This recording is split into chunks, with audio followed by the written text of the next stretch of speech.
This is it. You are watching history being made. The first ever landing on a comet. I'm Dan Riskin. I am in the most exciting place on the planet right now, the European Space Agency in Darmstadt, Germany. And this crowd is cheering because an incredible group of scientists just put a lander on the surface of a moving comet. Now, they made it look easy, but this mission and what it's about to do are groundbreaking. Is it real? Are we there? This is a big step for human civilization. It could revolutionize everything. Desperate to reveal life's origins. They're a treasure chest with a view back in time. A quest decades in the making. It's one of the most difficult things you can try. An epic adventure to chase down a dragon and ride on its back. The cherry on the top is really the landing. Touching down, it's all down to Isaac Newton now. Where no one has landed before. We're moving in for the kiss. But first, separation anxiety. 7 agonizing hours. I don't have any fingernails. They're gone already. We are on the Comet. A comet, up close with unprecedented clarity. We're making history here. This is one for the record books. We know the world is watching this mission.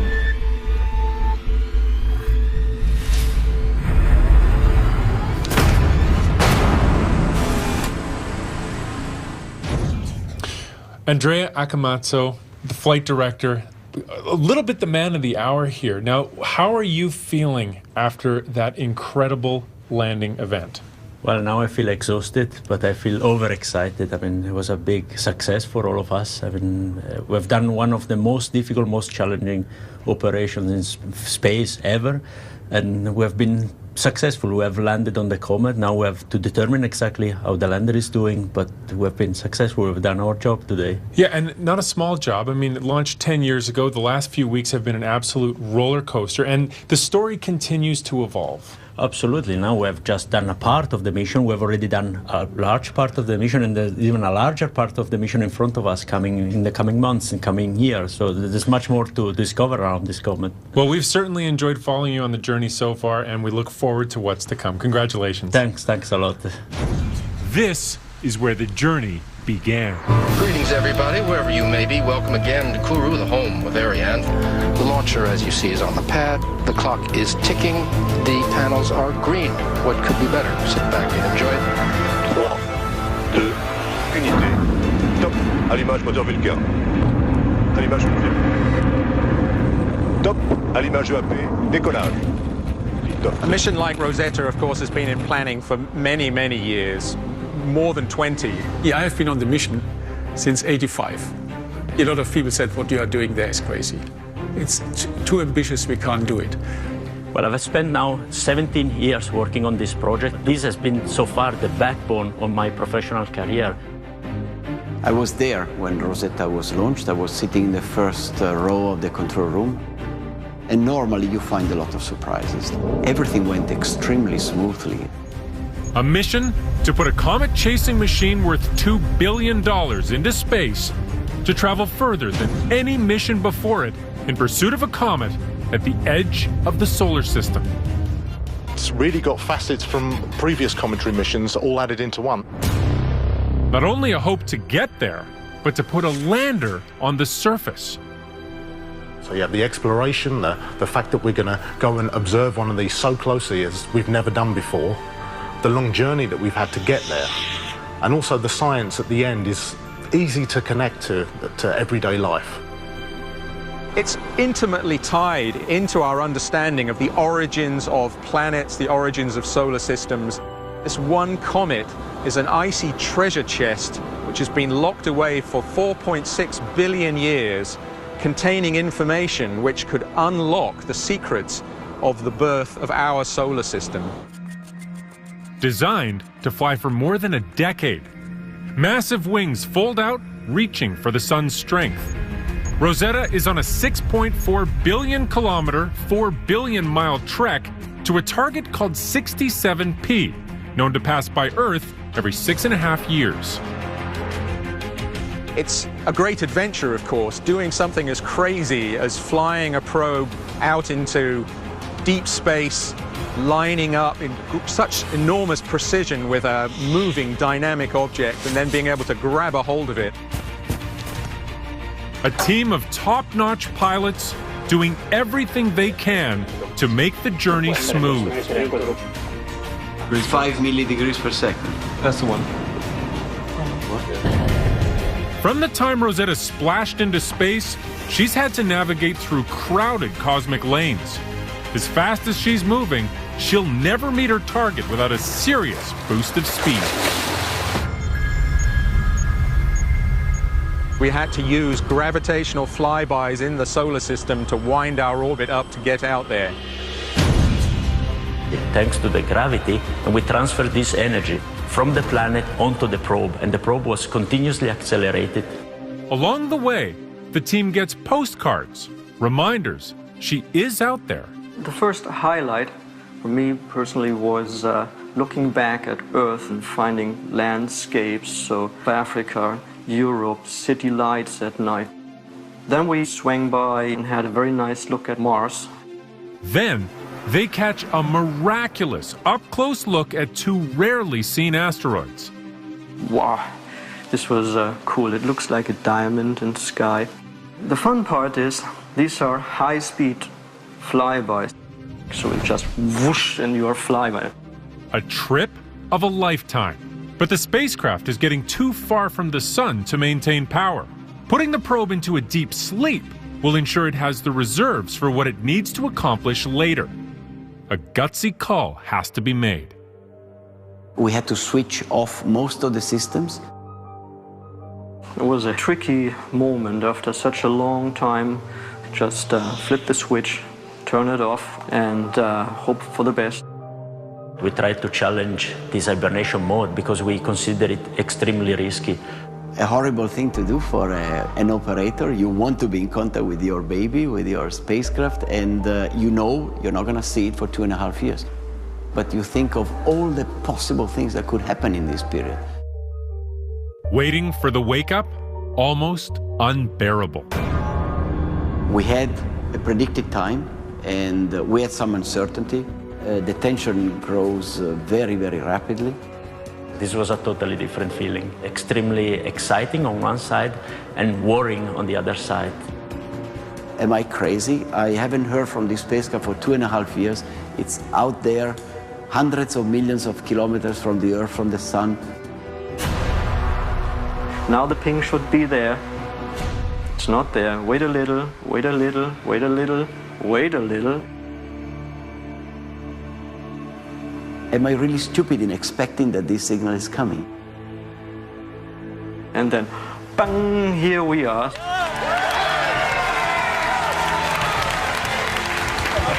So the spacecraft is awake.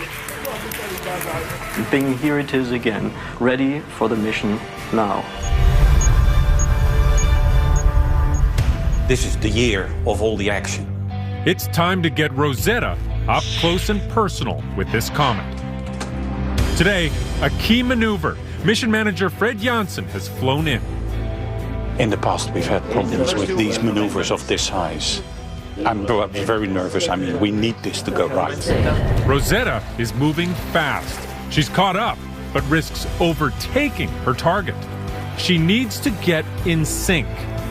Over the next 12 hours, this team programs the spacecraft to slam on the brakes. Currently, we're moving at 700 meters per second. We'll be reducing that by approximately 300 meters per second. A series of zigzag maneuvers, precise turns and angles, all designed to get her close. If we don't do these maneuvers, then we fly past it at 50,000 kilometers at a high speed. And that was it. Goodbye, Gracie. What they've programmed will take hours. Andrea is eager to see the results. We were very anxious to see how the spacecraft would react last night. Andata bene, sì, no. Guarda qua le pressioni. It worked. Confidence gained. Comet 67P is within reach. Welcome to the most important chapter in the life of Rosetta. go to the MCR to live the last crucial moments with my people.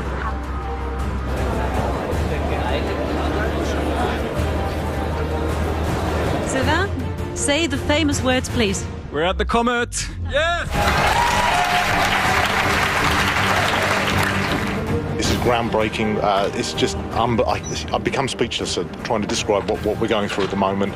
We made it, finally. You can't believe it. It looks like, are we really part of this thing? Is it real? Are we there?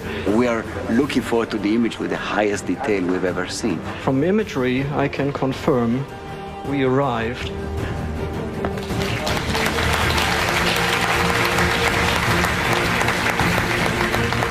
The shape of this surface, to me, looks like something that is continuously changing. These are new, fresh. The activity shapes the surface. It's not a planet, yeah?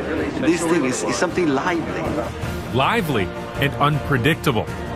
With this victory, another hurdle lies ahead. The spotlight now turns to Stefan Ulemak, the man responsible for putting a lander on this comet. We've seen flatter areas, we've seen very rough areas. It will be very, very challenging to find a good and smooth landing area. But that's part of the fun of the game, isn't it? Coming up, a game riskier than anyone anticipated. Cliffs of 100 meters. It's like all of the comets you've ever wanted to go to wrapped into one.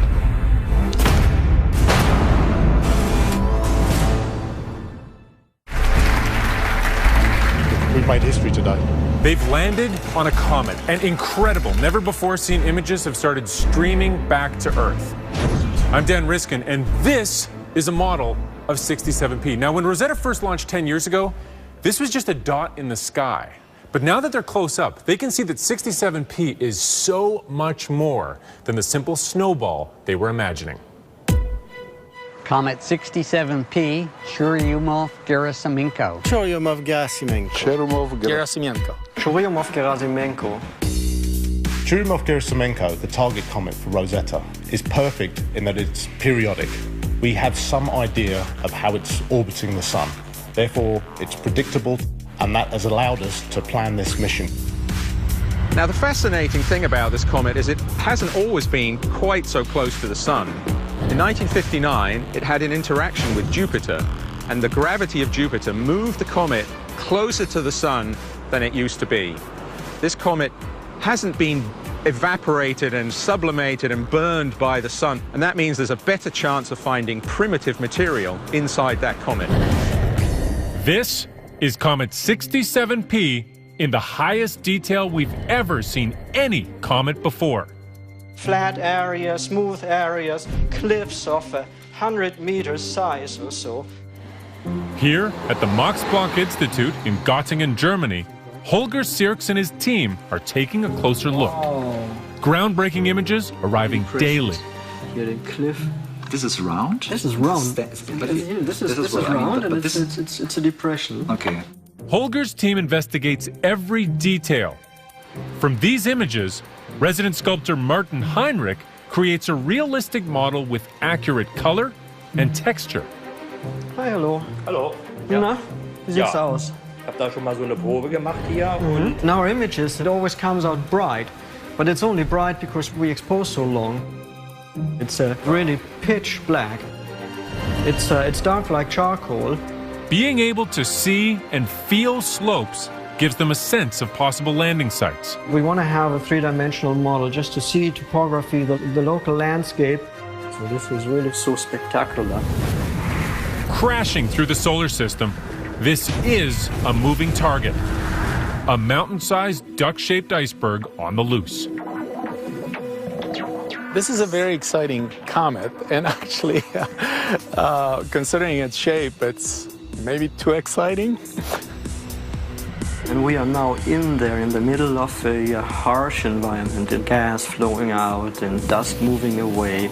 It will have gas coming off, so it's going to be losing mass. And of course, mass is one of the most important parameters when it comes to gravity and staying in orbit. So if you have something that's losing mass, staying in orbit becomes a problem. There's a concern at the comet because it seems like it's connected. It's two two snowballs connected and might separate into two parts. A daunting thought for the lander team. This would jeopardize the lander. The comet is really the big uncertain in this mission. Alive and changing as it nears the sun. We look at carbon monoxide, ammonia, Sam Gulkis is keeping a close eye on this ice-breathing dragon. What we're observing here is the gas coming off the nucleus and rushing toward us. That has included water, which they can compare to the water we have on Earth. Looks like we're now moving into a new phase. The whole Moreau team is very excited. Detecting water in the coma was a eureka moment. The reason we want to measure it is the water tells us something about the evolution of the comet. So the rate at which it's escaping is about 2 of these per second. We want to study comets because not very many people realize that billions of years ago, there were billions of comets that were hitting Earth, which was dry at that time, and many scientists agree that the water that we're drinking today came from comets. We want to verify this. If all the water on the Earth came from comets, let's just suppose, you would need 100 million comets the size of 67P. So studying one comet on its own isn't going to tell us the definitive answer to this question, but it's going to really provide a basis for understanding other comets which we'll never visit. But maybe even more came from comets than just water. Maybe the initial ingredients for life. By investigating individual dust grains, dust particles, we get a real clue about the very raw material that makes up planets. This is not dust as you have on the top of the TV. It's dust that is the outer skin of the comet. It contains these compounds that we're interested to look into. By looking at the dust itself, we also get an idea of how the comet evolves, how the coma evolves. It's not just the surface that's emitting gas. Even these lumps and possible snowballs of the comet will evolve dynamically as they leave the comet's surface. On the Earth today, we can't see that stuff. It's all been buried and processed. There's no ancient material on the planet Earth. These organic molecules are the building blocks for amino acids, which are the building blocks for life on Earth. So these primordial molecules are considered to be the early stages of where life could have come from. You see a lot of detail coming out by the shadows, a lot of boulders. These boulders, they are house size. Whatever they are made of, we'll find out. It was exciting, now it's even more exciting. It's like all of the comets you've ever wanted to go to wrapped into one. So it was a good choice. How do you feel right now? I just can't believe it. I just can't believe it. Absolutely. I mean, I'm super moved, and everybody there was crying. It's a fantastic moment. I really started believing it when I saw the picture of Osiris that showed the lander. It was too beautiful to fail. Of course, now that we have a lot of things to analyze, it will not be easy, but telemetry keeps coming, so the lander is alive on the surface. It's history. Yeah, it's fascinating. It really is. Congratulations. Yeah, thank you. So happy for you. Way to go. They got there, but how? We can't underestimate how amazing it is. The ingenious design of a dynamic duo. This was worth it.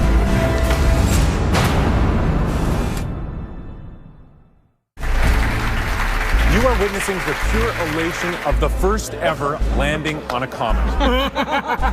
I'm Dan Riskin. This is the stage where things have been unfolding here in Germany during the landing. And this is a replica of the Philae lander to its actual size. Now, in the hours before separation, all the attention went right here. It's called a cold thruster, and this is designed to send a jet upwards during the landing so that as it presses into the surface, it can get a secure hold. Now, when they sent a message to this, it didn't respond, and that got a lot of people pretty nervous. But it's just one piece out of a whole system. How do you design a dynamic duo for a mission this extreme? Building a spacecraft is rocket science. Challenging, very challenging. It's one of the most difficult things you can try. What we had to do is miniaturize the laboratories we have on the Earth, make them tiny, compact, low power. Their idea? Send a probe to catch a comet and put a lander on its surface. For me, it's the sexiest mission that exists to date. The Rosetta mission has 3 unique goals: the rendezvous, the escort, and the cherry on the top, is really the landing. Designed with giant solar wings, this spacecraft has traveled further than any other using only the sun for power.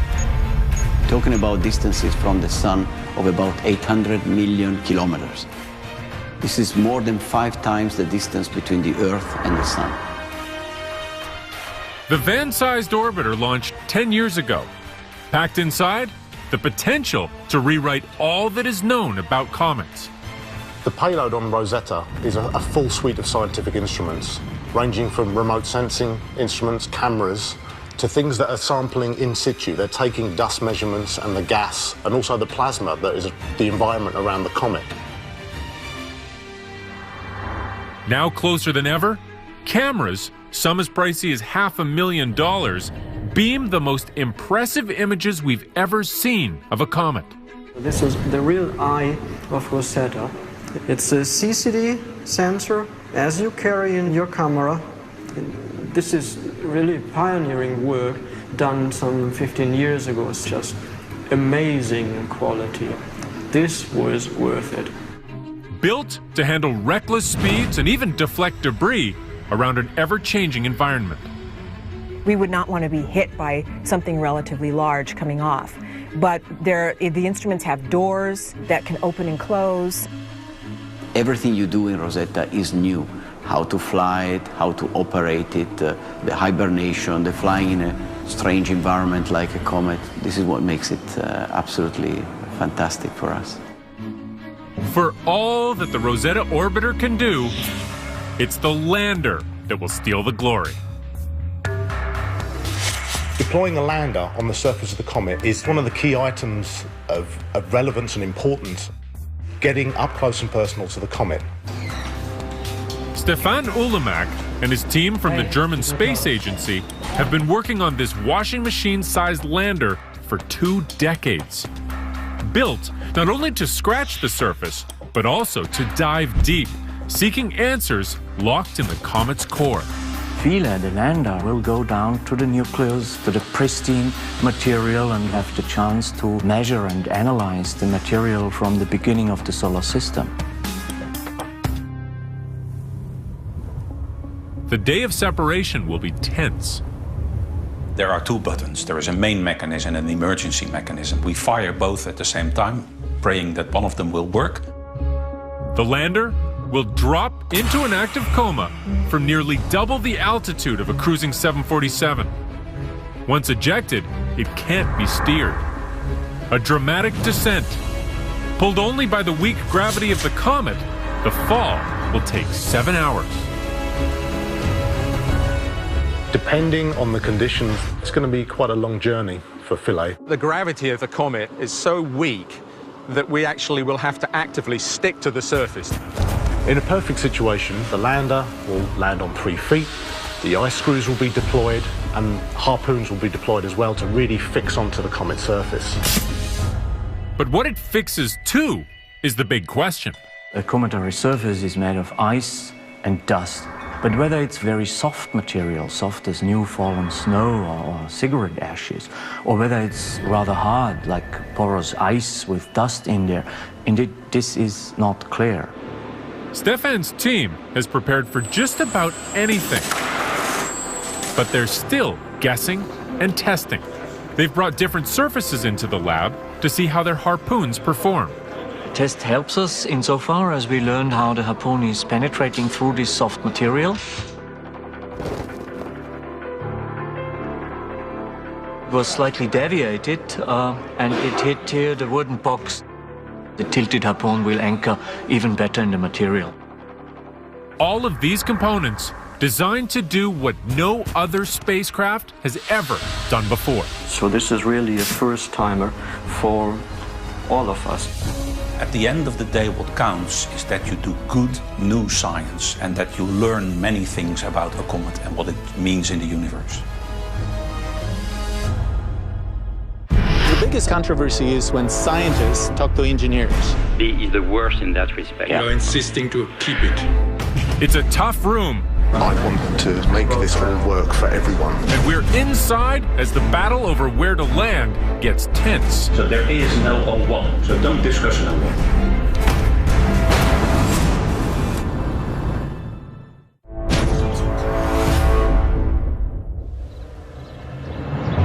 Arriving from all over the world, the team responsible for this mission has come to Toulouse, France, to select a landing site. Good morning, everybody. Welcome for this very important meeting. The challenge? Land where it's safest or go where the science is, even if it's risky. They have to drop this lander on a moving target, and even though they've designed it to stick to anything, the surface might not be what they're expecting. Each person here has their pick. This is a very cool view I like really a lot. This is a runway, so all we miss is the flashing lights. Holger Sierks brings new evidence as his team takes the list of 10 down to 5. So we can provide images and topography and shape. So we have features, cliffs, so we have topography there. These are the pebbles, the boulders, and very large smooth terrain. For each site, they look for surface hazards, dangers lurking.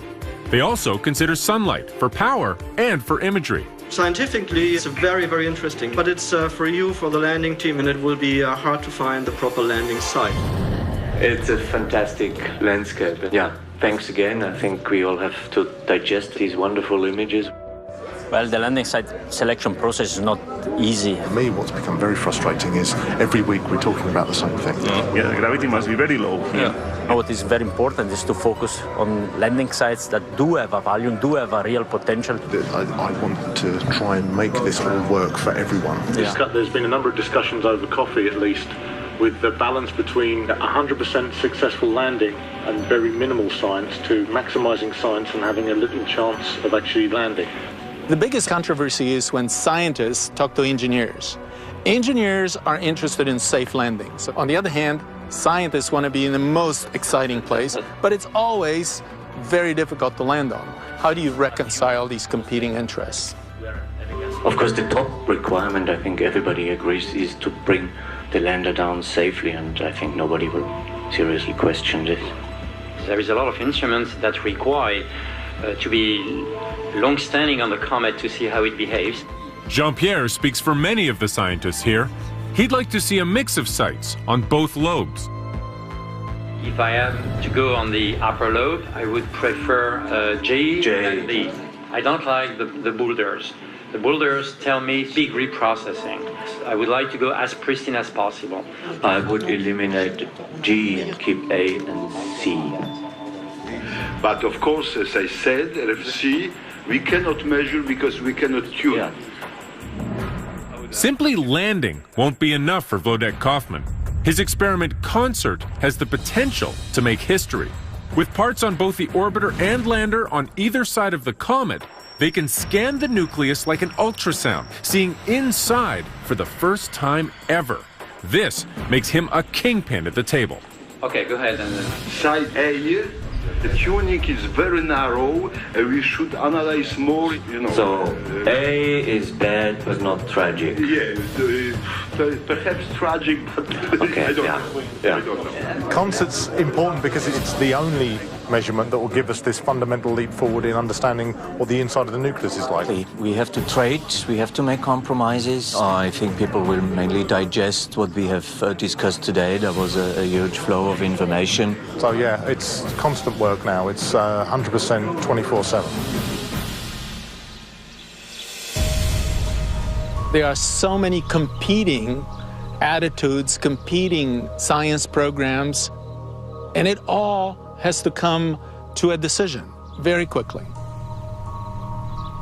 A list of 5 is near, but there is continued debate about keeping one site, B, on the table. We will not disregard B as the safest landing site.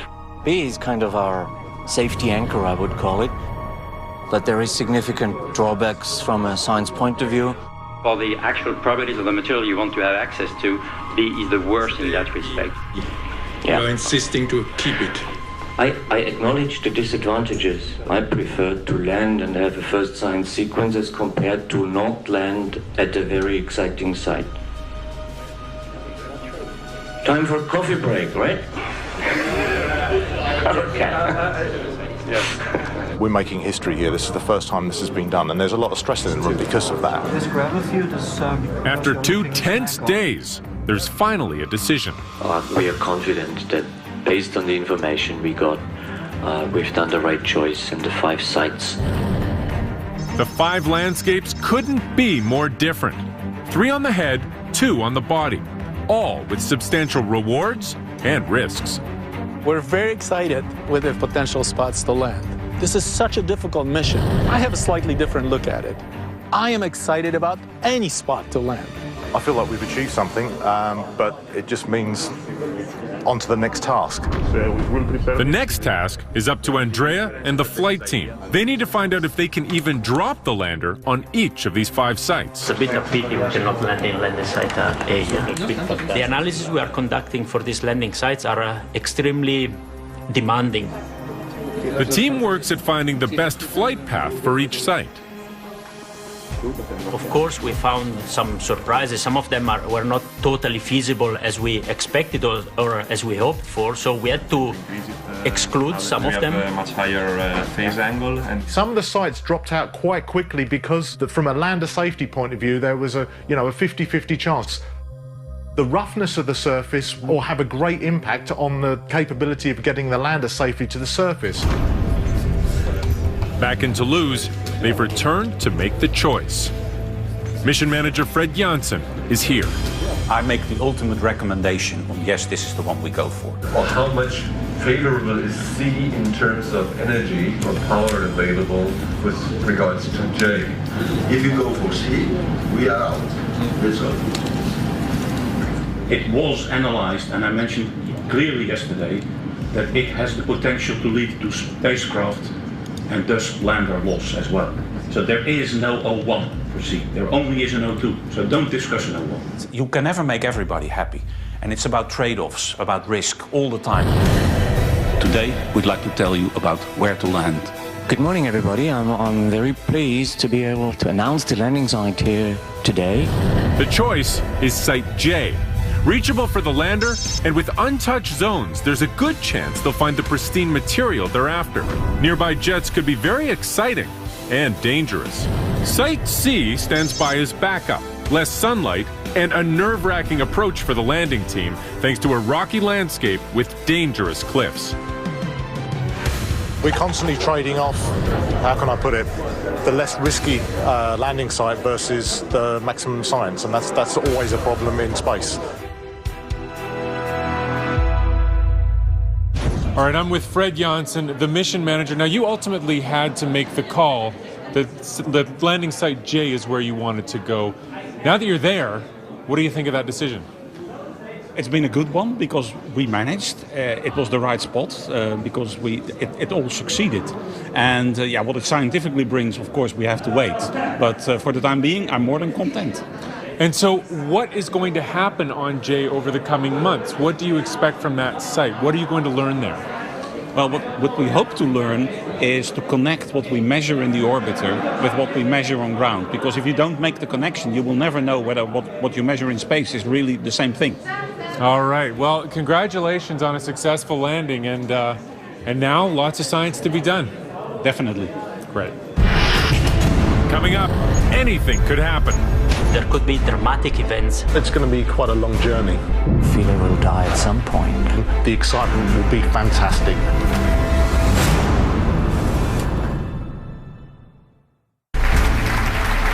This is an international mission, and the world is watching. It's just this worldwide group of people that work together to get this done, and that's how it works. We work together on this mission, and we've made it. But even though the landing made history, this mission is way bigger than that. I'm Dan Riskin. I'm here in Germany at the European Space Operations Center. The lander Philae and its orbiter Rosetta are holding on for what's going to be the craziest ride in the solar system.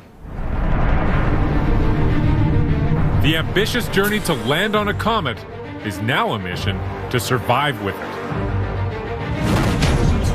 For me, the mission really begins. The lander, now hooked onto the surface, is about to experience the ride of its life. We hope it'll be quite quiet. If it's too violent, we won't be able to do what we need to do. The goal? Dig in, grab a hold, and get primary science done within hours of touchdown. But the best case scenario is we have a good landing, the anchoring works, we can do all our experiments. A frenzy of science will begin. Images of the surface will be taken with resolution 100 times finer than a strand of hair. We'll learn the temperature on and below the surface. And the lander, together with the orbiter, will help us see deep inside the comet thanks to radio pulses. Of course, if Philae survives from November till the March timeframe, we are all very, very happy. Even if lander systems shut down on the journey to the sun, Philae should stay tethered to the comet. They'll hurtle into the inner solar system with the orbiter above at over 65,000 kilometers an hour. That's 10 miles a second. The excitement will be fantastic. We will be closest approach to the sun, perihelion, and the activity of the comet will be unbelievable. It's a 9-month trip, equivalent to the distance between the Earth and Jupiter. Gas streaming out and dust clouds and jets everywhere. This is going to be the fantastic moment of this mission. Philae will certainly die before perihelion. If they lose contact with the lander, the flight team will be even more focused on keeping the orbiter alongside 67P, especially in extreme circumstances. There could be dramatic events happening, like a gigantic jet or the comet breaking up. That's hugely challenging to operate in such a potentially violent environment. The scientists are going to be working for years on this, trying to tease out the clues. We know the world is watching this mission. It could revolutionize everything. All right, I'm with Mark McCaughrean, one of the lead scientists on this entire project. Tell me about that landing and how you think it went.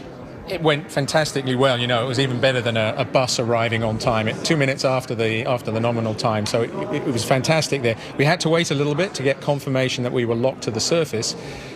We had that, but we're not really still quite 100% sure what happened at that point. We're on the comet, there's no doubt about that. We may have hopped, and a hop on an object with so little gravity actually could be quite a long hop before it comes down again. We're on the surface.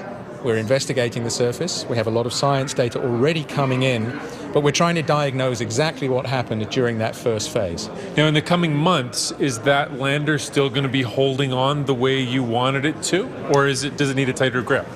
The reason for grabbing hold was all about seizing the moment when you landed, right? We had to arrest that momentum and grab a hold, but we could have let go at that point. Once there is enough gravity, it's very little, but there's enough gravity to stay stuck on the surface. Nothing's going to lift us off. Maybe when the comet gets really active later on, it could, but at the moment, if it's on, it's on. It's not going to go anywhere.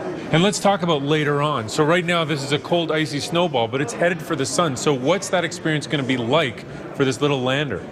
Well, you know, if we're not locked to the surface, it could experience some winds, some of this outflowing material. What we see at the moment is up to 5 kilos of water coming off per second. That could increase by a factor of 100, and that's going to be over the whole surface. Tons of water up to per second.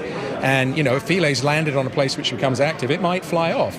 We think we've landed somewhere very safe, very flat. We've got some images which we're trying to piece together exactly where we are. We're not on the edge of a boulder. We're not in the middle of a crevasse field. It looks nice, but it could be an area that becomes active. We just don't know at this point. And so what's next for you? What are you looking forward to in the coming little while? Well, the main battery only lasts 64 hours, and we burn some of that going down to the ground, down to the surface. So we're running all the experiments as quickly as possible. They're running. We're not in contact at the moment with Philae because Rosetta's over the horizon, but science is going on. Tomorrow we'll link back up, get some more data back. We've got good stuff already, but we hope that the secondary battery will then charge.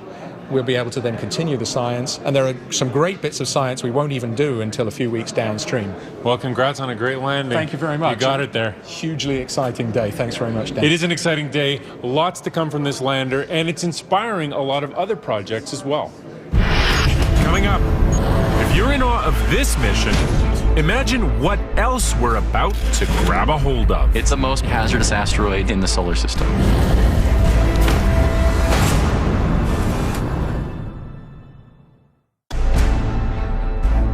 Images like this are grabbing us and taking us to a place we've never been. This is really historic. We've put a spacecraft on the surface of a comet.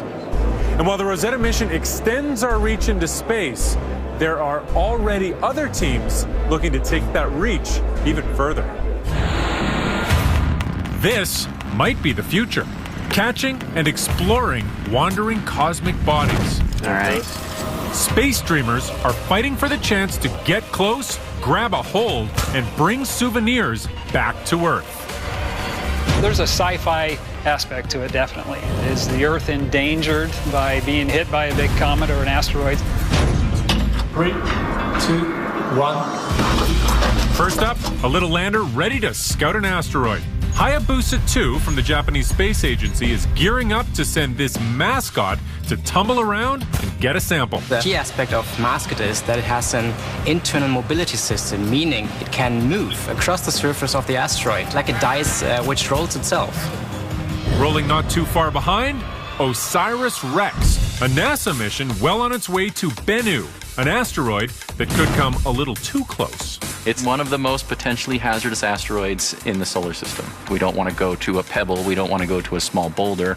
We want to go to a mountain to understand its geology and its history, ultimately to send the spacecraft to the surface, get a sample, and bring it back to Earth.